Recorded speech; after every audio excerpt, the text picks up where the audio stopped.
All right, hello everyone. Hello. So today, this is what was the result yesterday. You can see that we have it started out here. It was a sell originally, then spiked up. It had this very brief rise with just a spike here, candle wick above that line, and then went back into the risk zone and then under here as a sell. Attempted to complete that with its regular momentum. I guess it was just naturally seeking out the momentum of the Asia session.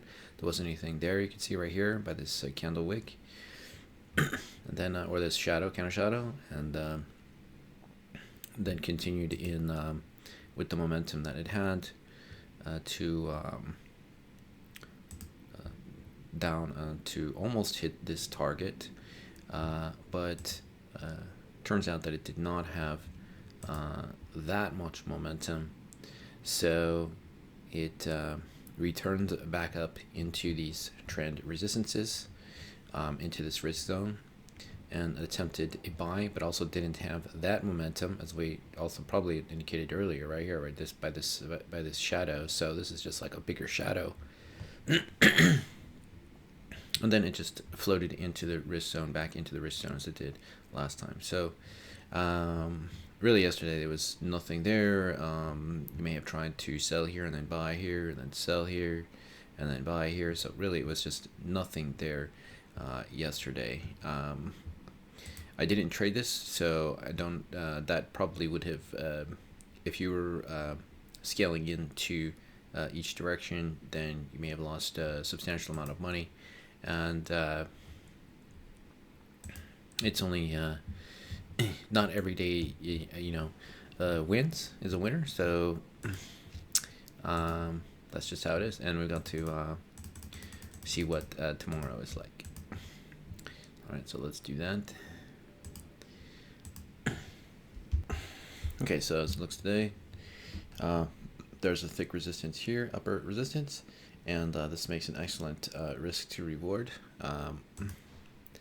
But we don't have it near this risk zone. It's already halfway into the reward zone, so definitely would not do that. But if the price comes back up here into this risk zone, then you'd have a 15 to 34, so it's a greater than 1 to 2 risk reward here.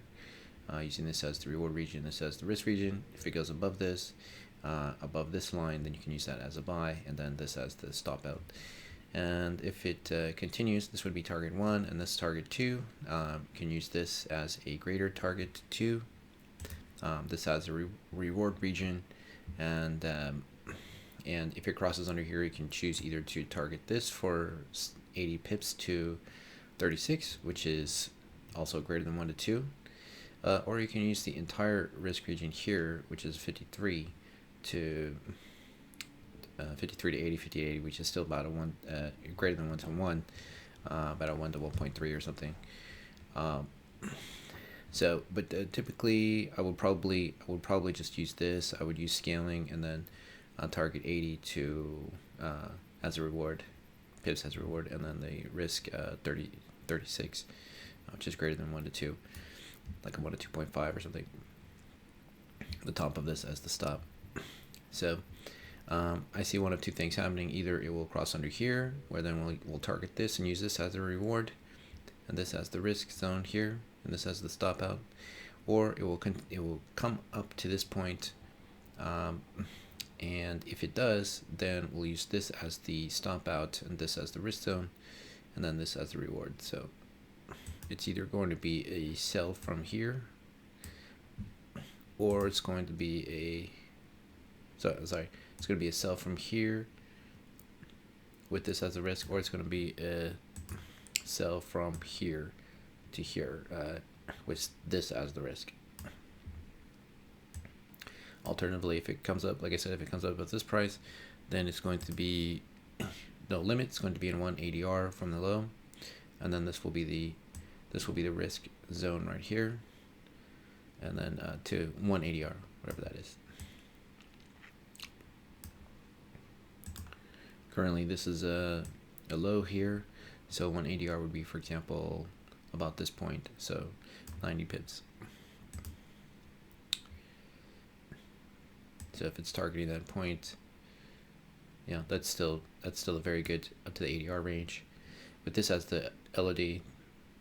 Then you still got probably about a 1 to 3 and a 1 to 4 risk reward right there. So